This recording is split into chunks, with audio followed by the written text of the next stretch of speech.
they said, you gotta go in with bin Laden, I'm a terrorist. I felt quite uneasy, so I became ready to fight. Afterwards, then I used to see him and we used to, we began to talk.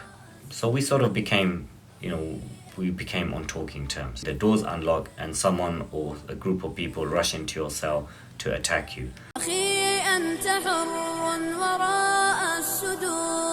أخي أنت حر بتلك القيود إذا كنت بالله مستعصما فماذا يضيرك كيد العبيد فماذا يضيرك كيد العبيد. بسم الله الرحمن الرحيم. In December 2006, I was moved to Manchester prison in the north of England after some incidents took place in another prison that I was in. Some incidents had taken place and it had been alleged that I was involved in those incidents.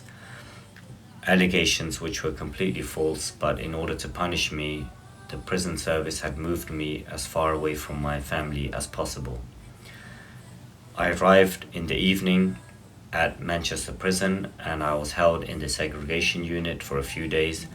After that, I was moved to the Category A unit in the prison.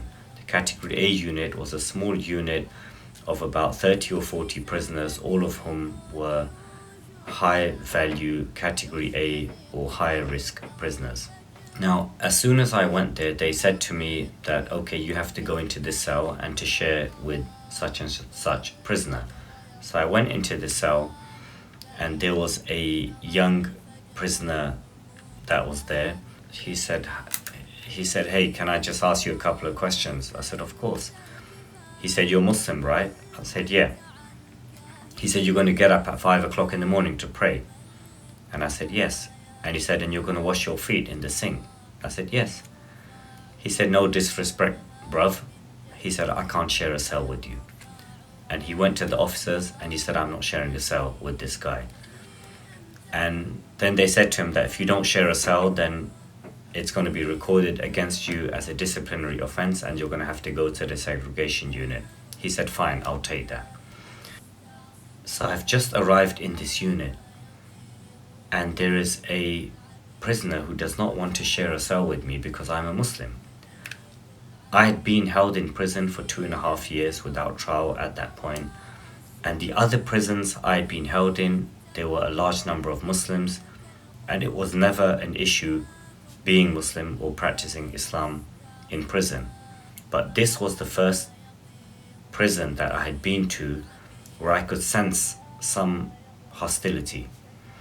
Anyway, so he was locked up then. They locked him up into the cell next to mine and on punishment, and they said in the morning you're going to go to segregation, but for now you have to stay behind your doors. And after the doors of the cells were locked up for the evening, I could hear his friends from the unit shouting out at him from the window about what happened. So he's trying to speak, he's telling his friend what happened. And so this prisoner, his name was, his street name was Titch. So Titch is telling his friend through the window what happened. And yeah, so, they came to me and they said, you got to go in with bin Laden. And then he's like, his friend is laughing. And that was a reference to me. So there's clearly some type of mocking or hostility going towards me, that I'm a Muslim prisoner, I'm a terrorist, referring to me as bin Laden.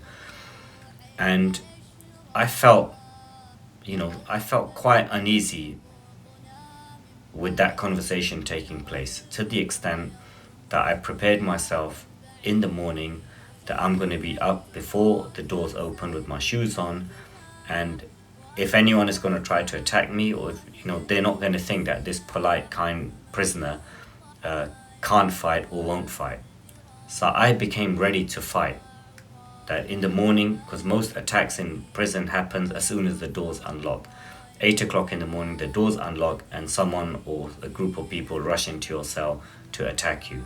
So I would make sure that before the doors open, I would be standing at the door with my shoes on and I'm ready for anything that might happen. So Anyway, so that went on. Titch went down to the segregation unit, and he came back up after a few days, and nothing happened. So some other things happened, and eventually the prisoners, they got to know me, and there was another couple of other Muslim prisoners there as well, and we sort of began to pray together and eat together. And Titch, afterwards, then I used to see him, and we used to, we began to talk, and even his friend who he was talking to. So we sort of became, we became on talking terms. A few months went by, and I noticed that, so what I used to do in that prison is that prisoners who pleaded guilty, I would help them write a letter of mitigation to the judge in order for them to get a lower sentence. And that would involve me sitting with them and going through their history and their story and their life, and going through and helping them to write that letter. So Titch, he came to me and he said, would you help me to write this letter? And I did. I sat with him, and eventually at one point he was my neighbor, and he used to work in the prison servery, so he would come back with extra food and he would pass it to me through the window. So there was a way that you could, with the toilets joined, the way the cells were, that you could just pass your hand and you could give or take items from the person in the neighboring cell. And I remember one evening, so sometimes we just used to come to the window and we just used to chat. And one time he came to me and he said, I'm really feeling down. And I asked him what happened. And he said that my girlfriend has left me. And I told him some comforting words, and I spoke to him, and I told him I told him some things that to make him feel better. So eventually he became like a friend, and I think he apologized to me as well over what happened when I first arrived and the incident, and I used to tease him about that. So several months went by, and he got sentenced. He got a good sentence that he wanted, and he was now ready to leave and go to another prison to serve out the rest of his sentence. So Titch came to my cell to say goodbye and to thank me for my help. And before he left, I said to him, I said, Titch, I said, you are an intelligent young man. Wherever you're going, if you get the opportunity, do study about Islam. Speak to Muslim prisoners where you're going. Speak to them about Islam. They'll teach you what it is. Read the Quran. Study about Islam. You're an intelligent guy who can make his own mind up. And he promised me that he would. And then, we embraced, and then he went. A few years later, I left Manchester prison a couple of months after that, and I went to another prison. A few years later, I came back to Manchester prison, and I met another prisoner, and we were just talking, and I asked him, how's this prisoner, or how's that one, or how's this? And then I asked him, I said, how's Titch? He goes, oh, Titch became Muslim. I said, really? He said, yeah. He goes, Titch became Muslim a couple of years ago, and he prays, he's learning how to read the Quran. So here you had someone who was hostile towards Muslims and hostile towards me personally, and just through me repelling his hostility with goodness, Allah subhanahu wa ta'ala, he guided him to Islam. There's a verse in the Quran in Surah Fussilat, which is Surah number 41, verse 34. Allah subhanahu wa ta'ala says, أعوذ بالله من الشيطان الرجيم ولا تستوي الحسنة ولا السيئة ادفع بالتي هي أحسن فإذا الذي بينك وبينه عداوة كأنه ولي حميم. That the evil and the good are not the same. Repel the evil with that which is better, so the one between whom and you there is enmity will become as if he was a close friend.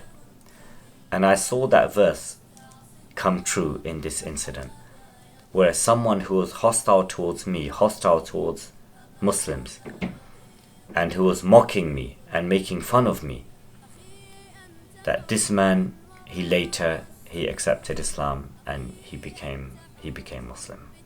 Wassalamu alaikum wa rahmatullahi wa barakatuh. أخي أنت حر وراء السدود، أخي أنت حر بتلك القيود، إذا كنت بالله مستعصما فماذا يضيرك كيد العبيد، فماذا يضيرك كيد العبيد. أخي أنت حر